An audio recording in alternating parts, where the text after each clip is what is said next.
Hola, arrancamos con este vídeo dedicado a la instalación y primera configuración del clúster HDFS de Hadoop. Vamos a partir de la base del escenario montado en el vídeo anterior. Allí configuramos una red de 4 nodos con las características del enunciado que estás viendo en pantalla. Llegados a ese punto ya teníamos todo listo para descargar e instalar Hadoop.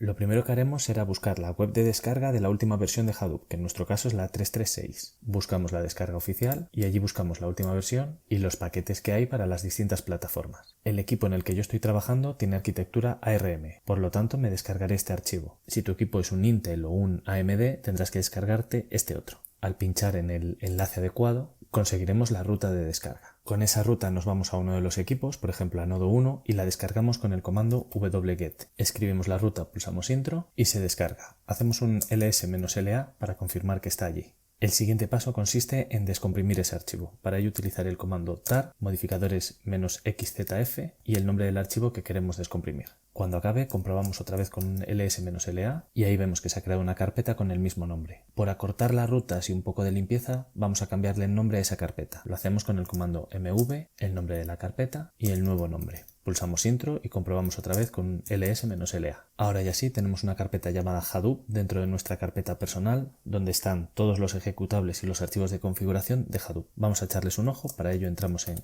la carpeta Hadoop y hacemos un ls. Aquí encontraremos una estructura de archivos y carpetas típica de sistema Linux. Es fácil detectar ahí las carpetas bin y sbin, que serán las que guarden los ejecutables, y también vemos por ahí una carpeta etc, que es la típica donde dejamos los archivos de configuración. Las iremos viendo. Ahora tendría que repetir esta misma operación en el resto de los nodos. Tendría que descargarme el comprimido con los archivos de Hadoop, descomprimirlo y cambiarle el nombre a la carpeta. Como ya lo tengo hecho en nodo 1, voy a aprovecharme que ya los tengo en red y los voy a copiar directamente a nodo 2, 3 y 4. Vuelvo atrás, limpio pantalla y procederé a copiar la carpeta Hadoop en el resto de los nodos. Eso lo voy a hacer con el comando scp. Le pondré el modificador "-r" porque quiero copiar la carpeta y todo lo que tenga dentro, la ruta de origen, home, Hadoop, Hadoop, y la ruta de destino, que en este caso es remota, con lo cual tengo que poner el usuario Hadoop en nodo 2, dos puntos, y la ruta donde quiero dejar esta carpeta, home, Hadoop. Pulso intro. Cuando termine de copiar voy a confirmar en nodo 2 que se ha copiado bien, hago un ls-la, ahí veo la carpeta Hadoop, entro en ella y veo que tiene la misma estructura, se ha copiado bien. Ahora vuelvo al nodo 1 y voy a repetir exactamente lo mismo con nodo 3. Al acabar voy a nodo 3 y confirmo que está ahí la carpeta Hadoop, entro en ella y confirmo que tiene la misma estructura. Vuelvo al 1 y repito por última vez en el nodo 4.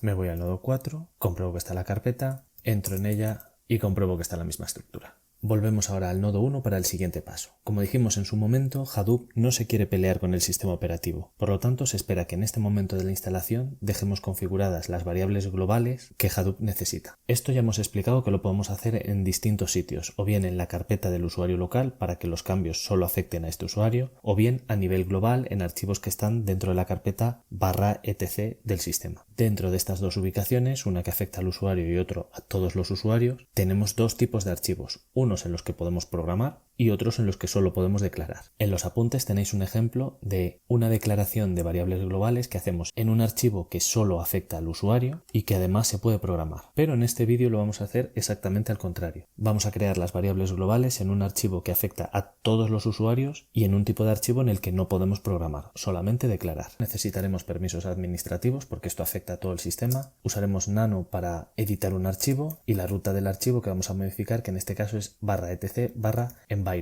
Este archivo lo habíamos modificado en el vídeo anterior para añadir la variable global Java Home que Hadoop necesita para saber dónde está el ejecutable de Java 8. Ahora vamos a hacer un par de cambios más. En primer lugar, aquí en la variable path vamos a ir al final de la ruta, vamos a separar con dos puntos y vamos a añadir las rutas de bin y sbin de Hadoop. En mi caso las rutas estaban en home, Hadoop, /Hadoop, /bin, dos puntos, y la otra ruta estaba en home, Hadoop, sbin. Al incluir estas dos rutas dentro del path podremos ejecutar comandos de Hadoop y concretamente de HDFS desde cualquier punto del sistema. La variable de Java la dejamos y ahora vamos a añadir una nueva variable que se llama Hadoop Home y que guardará la ruta de los archivos de Hadoop. Estos estaban en home, Hadoop.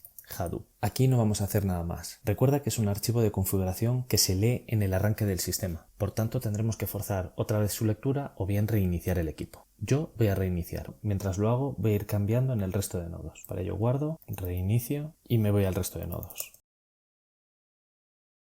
Ahora que ya he modificado environment en todos los nodos y he reiniciado, voy a confirmar que los cambios se han hecho bien. Por ejemplo, haré un eco del valor de la variable Hadoop Home y confirmo que me aparece la ruta que escribí.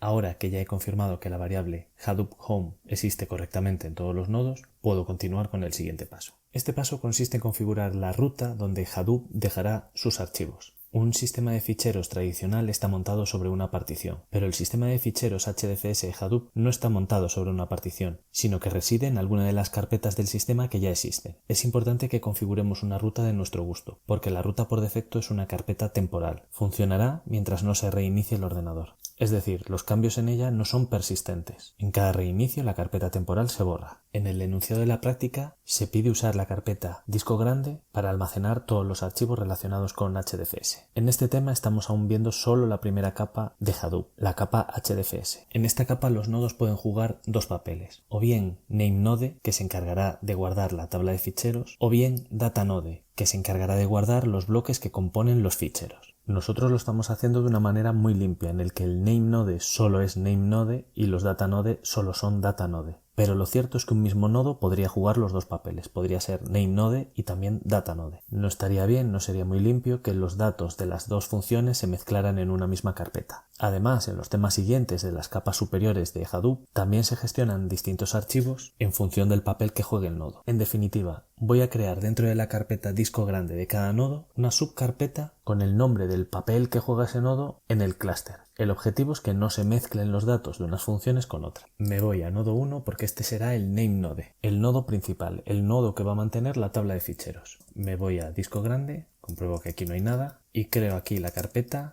NameNode o cualquier otro nombre que yo le quiera dar. Ahora me voy al resto de los nodos y hago exactamente lo mismo, salvo que el nombre de la carpeta no será NameNode, será DataNode. Me voy a disco grande y creo allí DataNode. Lo mismo en el 3, me voy a disco grande y creo allí DataNode. Y por último, lo mismo en el 4. Me voy a disco grande y creo DataNode. Llegados a este punto del escenario, los nodos ya tienen todo lo necesario para funcionar. El problema es que aún no están configurados para trabajar en equipo. Por ejemplo, el hecho de tener una subcarpeta que se llame NameNode no indica a los demás equipos que ese necesariamente tenga que ser el NameNode. Esto hay que hacerlo con los archivos de configuración de Hadoop. Si recuerdas, antes vimos la estructura de carpetas de Hadoop y vimos allí una carpeta que se llamaba etc, típica de archivos de configuración. Así que vamos a ver qué hay en ella. Me voy al nodo 1 y me voy hasta la carpeta Home, Hadoop, Hadoop, etc. Aquí hago un ls-la y lo único que hay es una nueva carpeta que se llama Hadoop. Entro en ella, vuelvo a hacer un ls y aquí tengo todos los archivos de configuración de Hadoop. Por ahora, de estos archivos que vemos ahí, solo vamos a tocar dos. El que se llama coresite.xml, esa es la configuración global de Hadoop, y después vamos a configurar también el que se llama hdfssite.xml. Vamos con el primero. Aquí no necesitamos permisos administrativos porque si te fijas en los permisos de coresite, ese archivo pertenece a Hadoop. Nosotros somos Hadoop, con lo cual nano coresite. Como ves, este es un archivo XML con etiquetas que se abren y se cierran. Aquí será donde especifiquemos las propiedades y valores que vamos a ir modificando. Si quieres conocer todas las propiedades y posibles valores que se pueden modificar en este archivo, es tan sencillo como buscarlo en Google y entrar en la página de Apache con el nombre por defecto. Aquí encontrarás todas las propiedades, los valores por defectos y una explicación de lo que hacen. Nosotros vamos a modificar únicamente esta propiedad en la que le vamos a indicar qué nodo es el que va a guardar la tabla de ficheros, es decir, quién es el NameNode. Cada vez que modifiquemos una propiedad lo haremos de esta manera. Entre etiquetas property, que se abren y se cierran, usaremos dos campos. El campo name con su etiqueta que se abre y se cierra, aquí pondremos el nombre de la propiedad, y el campo value, que se abre y se cierra con su etiqueta value, donde pondremos el valor de esa propiedad. Aquí lo que estamos cambiando es fs, default file system, y el valor será hdfs, nodo 1, y el puerto 9000. Con esta propiedad estamos indicando quién es el NameNode. Recuerda que en una red distribuida centralizada, todos los equipos tienen que saber quién es ese equipo central. Por lo tanto, este archivo coresite tiene que ser igual en todos los nodos. Al arrancar Hadoop en cada uno de esos nodos, lo primero que se hace va a ser leer este archivo de configuración. Es un archivo global. Todos los nodos van a leer esa propiedad y ya van a saber quién es el NameNode. Así que lo guardo y voy a aprovechar para copiarlo en el resto de los nodos. Utilizo el comando scp, el origen es el archivo coresite y lo voy a dejar con el usuario Hadoop en nodo 2, y la ruta /home, Hadoop, etc, Hadoop. le doy a intro, queda copiado, hago lo mismo con el nodo 3 y con el nodo 4. Para asegurarme que está todo bien, me voy a ir a cada uno de los nodos, voy a hacer un cat de ese archivo en local para confirmar que está bien escrito. Pulso intro, en nodo 2 está bien y por tanto en el 3 también y en el 4 también. En este punto, si arrancara ahora Hadoop, todos los nodos sabrían quién es el nameNode, porque todos los nodos tienen este archivo de configuración CoreSite en el que se indica. Ahora es el momento de la configuración fina de HDFS. Para eso voy a volver a nodo 1, a listar los archivos de configuración. Ya hemos tocado CoreSite, vamos a modificar ahora HDFS Site, donde está el ajuste fino de HDFS. Uso nano HDFS Site.xml. Trabajaremos aquí exactamente igual que lo hicimos en CoreSite, es decir, dentro de las etiquetas de configuración usaremos las mismas estructuras de etiquetas que anteriormente. Tendremos una etiqueta property que se abre y se cierra para cada una de las propiedades a las que le cambiemos el valor. Dentro de estas propiedades tendremos dos campos, name, que se abre y se cierra su etiqueta y dentro pondremos el nombre de la propiedad, y value, que se abre y se cierra su etiqueta y dentro pondremos el valor que vamos a modificar de esa propiedad. Al igual que hicimos con CoreSite, si quieres conocer todas las propiedades, valores por defecto y una pequeña ayuda de cada propiedad, no tienes más que buscar el nombre del archivo de configuración Hadoop y buscar el nombre por defecto dentro de la web de Hadoop. Aquí también encontrarás el nombre de la propiedad en la primera columna, el valor por defecto en la mitad y una pequeña descripción en la tercera columna. Esta de aquí, DFS nameNode nameDir, es la propiedad más importante que tenemos que cambiar. Si te fijas en el valor por defecto verás que hay un temporal por ahí. Esto quiere decir que Hadoop por defecto dejará la tabla de ficheros de todo HDFS en una carpeta temporal que se borrará en el siguiente reinicio. Aparentemente nos va a funcionar, pero si hay una caída lo perderíamos todo. Recuerda que en nuestro escenario hemos configurado la carpeta disco grande y dentro de esta carpeta una subcarpeta que se llama nameNode para dejar ahí todos los archivos que genere la función de nameNode en este equipo. Así que la modificación que vamos a hacer en el archivo HDFS Site es modificar esta propiedad con la ruta de disco grande. Vamos a ello. Para eso volvemos a nodo 1, que ya habíamos dejado aquí preparado nuestro esqueleto. Escribimos el nombre de la propiedad, dfs.nameNode.name.dir, y en el valor pondremos la ruta home, Hadoop, disco grande, nameNode. Además de esta propiedad, vamos a cambiar el factor de replicación por defecto de los archivos. Si volvemos a la web donde teníamos los valores por defecto, encontramos por ahí un campo que se llama dfs.replication, cuyo valor por defecto es 3 porque en Hadoop 3 es el valor predeterminado de réplicas que hay que mantener. En nuestro escenario nosotros tenemos un nameNode y 3 datanode. Así que realmente con la configuración por defecto nosotros estamos forzando a que todos los nodos sean exactamente iguales. Para poder jugar un poco con HDFS y ver cómo los bloques se reparten por unos nodos sí y por otros nodos no, vamos a bajar el nivel de replicación a solamente 2. Para hacer esto volvemos al nodo 1 y dentro de HDFS Site que estábamos modificando vamos a crear una nueva propiedad con su etiqueta que se abre y se cierra y sus campos nameValue que se abren y se cierran. El campo name hemos visto que es NFS Replication, el valor por defecto es 3, pero nosotros lo vamos a cambiar a solamente 2. Y con esto damos por configurado el nameNode. Hemos dejado todo por defecto, salvo la ruta donde va a dejar los archivos nameNode, que va a ser en disco grande, por lo tanto va a ser persistente y en el siguiente reinicio seguirá estando todo allí. Y también hemos cambiado el valor de replicación. Lo hemos bajado a 2 porque es que solamente tenemos 3 nodos. Con esto quedará listo el nameNode. Con esto guardamos, sobreescribimos y salimos. Vamos a ir ahora al nodo 2. En el nodo 2 también tendremos que configurar el archivo hdfssite.xml, pero lo tendremos que configurar con otros valores porque él va a ser un datanode. Un datanode no tiene por qué conocer la ruta local donde el nameNode dejará sus archivos y tampoco tiene por qué conocer cuál es el factor de replicación, puesto que es solo el nameNode el que da las órdenes de replicar. El datanode no tendría por qué conocer cuántas o dónde están el resto de las réplicas de los bloques que él tiene. Lo cierto es que en el archivo hdfssite podríamos poner todas las propiedades y valores que afecten a los datanodes y al nameNode. Será solo en el momento en el que cada nodo arranque como nameNode o como datanode que leerá las propiedades adecuadas para su función. Yo las voy a separar para que quede absolutamente claro en qué es en lo que se fija cada nodo en función de su papel. Ya hemos hecho las del nameNode, que ponemos la ruta de los archivos donde dejarán las cosas el nameNode, y el factor de replicación, donde el nameNode debe ser consciente de que tiene que haber 2 réplicas de cada bloque.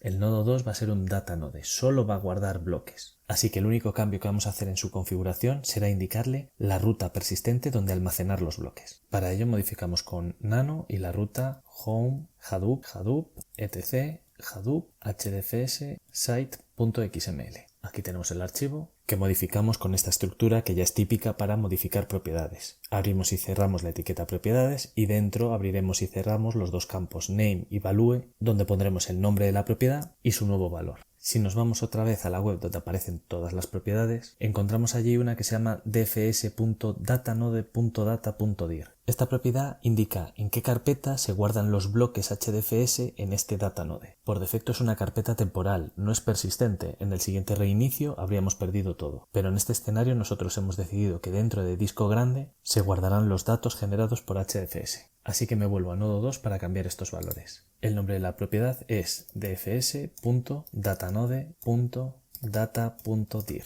y el valor de la propiedad es la ruta home hadoop disco grande /datanode. Aquí en el HDFS site del nodo 2 no tocaremos nada más. No le vamos a decir ni cuántas réplicas tiene que tener, porque no es misión suya, ni le diremos dónde guarda internamente la tabla de ficheros el nameNode. No le interesa. Guardamos y casi podemos aprovechar que esta configuración de HDFS site del nodo 2 es exactamente igual a la del nodo 3 y a la del nodo 4 para copiarlos desde aquí. Hacemos un scp y la ruta home hadoop etc hadoop hdfs site.xml a Hadoop en nodo 3, y la ruta, que es home, Hadoop, etc, Hadoop. Se ha copiado en el 3, se ha copiado en el 4. Me voy a ir, por ejemplo, al 4 para hacer un cat y confirmar que se ha copiado bien. Home, Hadoop, etc, Hadoop, hdfs site.xml. Y ahí veo el archivo con la propiedad que me interesa. Ya lo tendríamos configurado. Vamos a ver en esta vista global lo que está pasando. Ahí en nodo 3 tenemos una vista del archivo CoreSite. Os lo muestro en el 3, pero realmente os lo podría mostrar en cualquiera, porque todos los nodos del clúster tienen esta misma configuración. En este archivo realmente lo único que hemos hecho ha sido modificar la propiedad en la que indicamos quién es el nameNode. Todos los nodos de la red sabrán que nodo 1 es el nameNode y se comunicarán con él a través del puerto 9000. Después hemos configurado el archivo HDFS site en todos los nodos, pero aquí tenían configuraciones diferentes. En el nodo 1, el que va a actuar como nameNode, tenía una configuración y el resto, son todos datanodes, tienen otra configuración. Es cierto que en muchos sitios veréis que en este archivo se incluyen las configuraciones para el nameNode y el datanode. Será cada nodo cuando arranque su servicio el que tendrá que distinguir qué propiedades leer y cuáles no.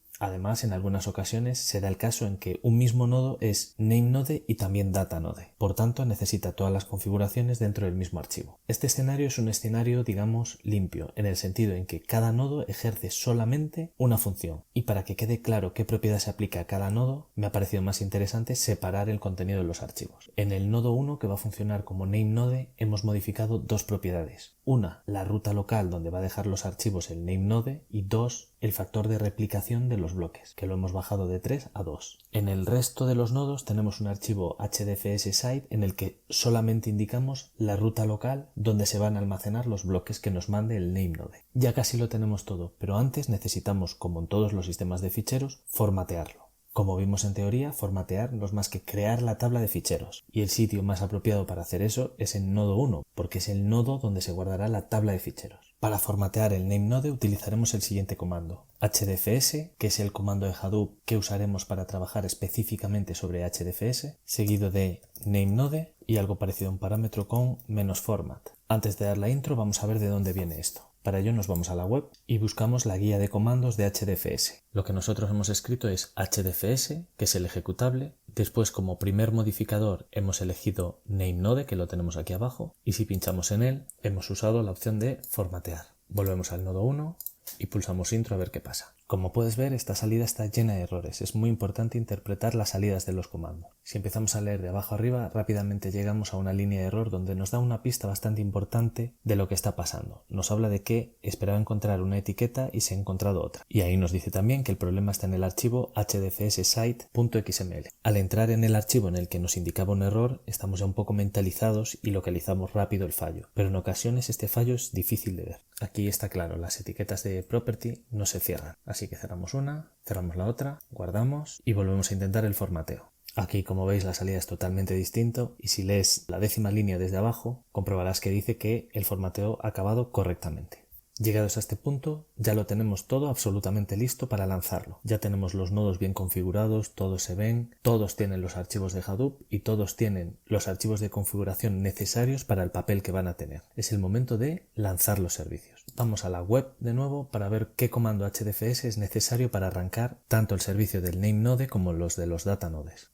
Aquí, un poco más abajo, vemos cómo se usa el comando HDFS. Tiene una serie de opciones que aparecen aquí y que están documentadas en este manual. Vamos a verlo. Esta de aquí es la que nos interesa. Vamos a arrancar o parar en forma de demonio un determinado servicio. Volvemos al nodo 1 y aquí vamos a arrancar HDFS -daemon espacio start espacio NameNode, porque es lo que queremos arrancar aquí en el nodo 1. Pulsamos intro y no hay ningún mensaje de error, lo cual es bueno. Para confirmar que lo tenemos lanzado, vamos a utilizar JPS, que es el comando que te va a listar todos los procesos de Java que estén en ejecución. Le damos a intro y aquí vemos el proceso NameNode que se está ejecutando y el propio JPS que se estaba ejecutando al haberlo lanzado. Ahora mismo tenemos en nuestro clúster un único servicio NameNode que está funcionando. Aún no tenemos ningún DataNode, está solo el NameNode. Vamos a consultar la ayuda en la página web para ver qué comando necesitaríamos para ver las estadísticas y el estado del clúster desde la interfaz de comandos. Nos vamos a la página web y allí dentro de los comandos HDFS vamos a ir por la opción DFS Admin. Pinchamos allí y ya la primera opción es un -report que nos dará información básica del sistema de ficheros y sus estadísticas. Vamos a probarlo. Nos vamos al nodo 1, que es el único que está arrancado en el clúster, y allí escribimos HDFS DFS Admin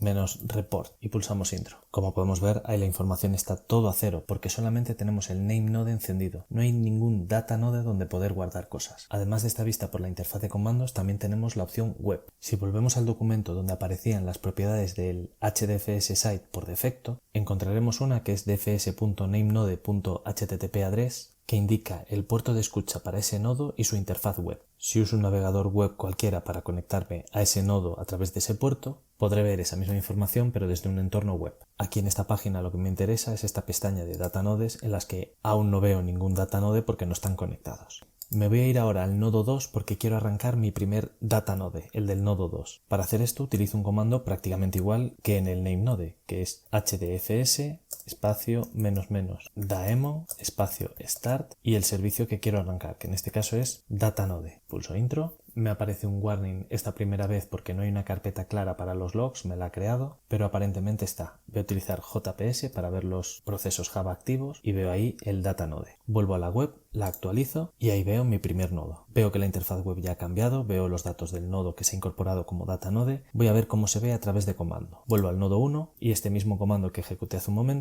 lo repito. Ahora ya ha cambiado, en esta primera parte de arriba veo los datos del clúster y a continuación veré tantas partes como DataNodes tenga ya solo con sus datos. Nodo 1 como NameNode ya está funcionando, nodo 2 como DataNode ya está funcionando. Vámonos al 3 para levantarlo. Utilizo el comando HDFS -daemon start DataNode. Pulso intro, nuevamente un warning, solo me saldrá esta vez porque me dice que no existe carpeta para los logs, pero que la está creando, ya no volverá a repetirse este problema, y ninguna línea más. Utilizo JPS para comprobar los procesos Java activos y ahí veo mi DataNode. Actualizo la web y ahí puedo ver mi segundo DataNode con sus datos. Si voy a la pantalla inicial, veo que la capacidad del clúster es de 195 GB porque se han sumado los dos discos de 100 de disco grande. Me voy a ir ahora al nodo 4 porque quiero también arrancar el DataNode aquí, pero lo voy a hacer con error, por si os pasa a vosotros, que seáis capaces de localizarlo rápido. Lo que voy a hacer va a ser editar uno de los archivos de configuración que teníamos, en este caso solamente tenemos CoreSite, que es muy sencillo, este no lo vamos a tocar, y HDFS Site, que sí vamos a tocar. Voy a estropearlo de alguna manera, por ejemplo a esta etiqueta name de cierre le voy a quitar el cierre para provocar algún tipo de error en este archivo. Lo voy a guardar, control X, sí. Y ahora voy a lanzar el servicio para que veáis el tipo de mensaje que da relacionado con este error. HDFS -daemon start DataNode. Le doy a intro y me da el warning habitual de estas primeras veces porque no he configurado ninguna carpeta log, me va a crear él una por defecto, pero después sí que me sale un mensaje de error que me dice que no se puede definir la prioridad para el DataNode. De hecho, si ahora utilizo JPS para ver los procesos Java activos, me doy cuenta que el proceso DataNode no se ha llegado a cargar. Lo puedo ejecutar todas las veces que quiera. Ya no me dará el warning de que falta la carpeta log porque la ha creado en el primer lanzamiento, pero me sigue dando el error de la prioridad. Pongo este caso porque, al igual que en el nodo nodo 1 cuando formateamos y nos dio un error estaba muy claro lo que estaba pasando, la verdad es que cuando lanzamos un servicio y hay un error, el mensaje de error no ayuda mucho. Por lo tanto, en caso de que el error sea de que no puede definir una prioridad, tendremos que revisar el archivo de configuración. Lo arreglamos poniendo bien la etiqueta de cierre, guardamos y ahora sí, lo lanzamos, no da ningún problema, hago el JPS y ahí aparece el servicio. Además, si me voy al entorno web y actualizo, ahí tengo vivos a mis 3 nodos y el sistema con una capacidad de casi 300 GB. Si vuelvo a alguno de los nodos y ejecuto el comando hdfs dfsadmin-report, tengo una salida muy larga con los datos del clúster y de cada nodo en concreto. Este comando hdfs dfsadmin-report lo puedo realmente utilizar desde cualquier nodo. Me voy a ir, por ejemplo, al 4 para ejecutarlo. Escribo hdfs dfsadmin-report y ahí tengo los mismos datos. Ahora sí, ya tengo el clúster hdfs plenamente funcionando y puedo utilizarlo de manera normal. Los comandos que usaremos dentro del sistema hdfs son muy parecidos a los comandos Linux de toda la vida. Hay un ls, hay un mkdir, hay un chmod. Vamos a volver a la web oficial para saber de qué comandos disponemos y cómo utilizarlo. Nuevamente vamos a utilizar los comandos hdfs. Usaremos hdfs y el modificador dfs. Dentro de dfs podremos escribir los comandos y sus opciones para interactuar con hdfs. El listado de estos comandos los podemos encontrar aquí. Estos son todos los comandos que podemos utilizar. Reconocerás muchos de ellos porque son exactamente iguales que los de Linux. Ahora vamos a usar este, df. Para hacerlo me voy a cualquiera de los nodos y escribo hdfs, dfs y como parámetro el comando que quería utilizar, por ejemplo df. Si recordáis aquella primera práctica utilizábamos el comando df con el modificador "-h" para ver los datos en unidades más cómodas. Pulsamos intro y aquí nos aparece la información. El sistema de ficheros que está en nodo 1 tiene una capacidad de 293 GB. En algunos sitios también veréis que en lugar del comando hdfs utilizan el comando Hadoop. Funcionan de una manera muy similar, lo que pasa es que Hadoop es más genérico. Funcionaría con hdfs y también con S3 de Amazon y otros sistemas. En cambio, el comando hdfs actúa única y exclusivamente sobre la capa hdfs de Hadoop. Vamos ahora a copiar algo en nuestro nuevo sistema de ficheros hdfs. Volvemos a la web para ver qué comando sería interesante. Tenemos varios que suenan interesantes. cp, el copiar, lo usaremos para copias internas dentro de hdfs. También tenemos otros típicos como get y put para subir o bajar archivos, pero tenemos estos cuyo nombre acompaña muchísimo. Vamos a utilizar este comando, al que le tenemos que pasar el origen de los datos en local y la ruta de destino en hdfs. Me voy a volver a nodo 1, pero no me vuelvo a nodo 1 porque sea el name node. Me vuelvo a nodo 1 porque ahí tengo el archivo comprimido que me descargué de Hadoop, que son 700 megas. Y ese es el que voy a subir a hdfs. Esto lo haré con el comando hdfs dfs-copy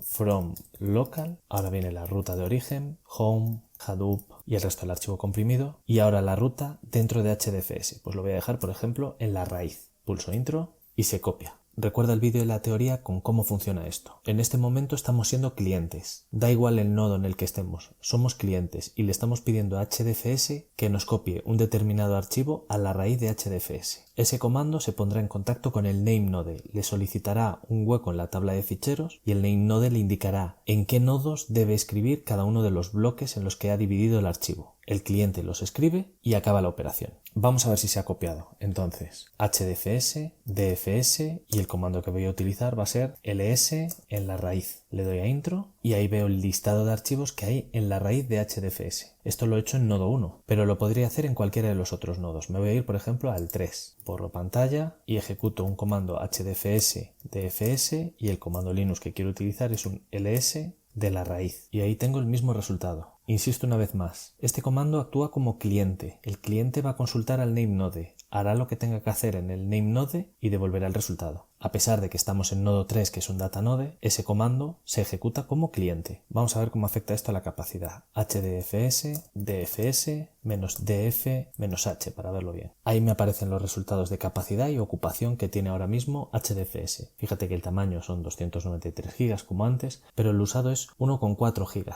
Esto es porque el archivo realmente eran 700 megas, pero tiene un factor de replicación de 2, por lo tanto ocupa el doble. Volvemos a la web de hdfs para ver que en la pestaña Utilidades disponemos de un explorador de archivos. Aquí veremos un listado con los archivos que tenemos. Ahora únicamente tenemos el Hadoop que subimos, ocupa 710 megas, pero tiene un factor de replicación de 2. Aquí vemos que por defecto el tamaño de los bloques en el que divide los archivos es de 128 megas. Si ahora pinchamos en el archivo, podemos ver la información de los bloques. Si este archivo ocupaba 710 megas y cada bloque es de 128 megas, el resultado es que ocupa 6 bloques. Estos 5 primeros bloques del 0 al 4 ocupan 128 megas y este quinto bloque es posible que se haya quedado un poco más pequeño. Si este archivo siguiera creciendo, en algún momento llenaríamos el bloque 5 y necesitaríamos un bloque 6. En este caso estamos viendo los datos del bloque 0. Este bloque de 128 megas tiene réplicas en el nodo 3 y en el nodo 2. Si nos vamos a otro bloque, el bloque 2 por ejemplo, este bloque tiene réplicas en el nodo 4 y también en el nodo 2.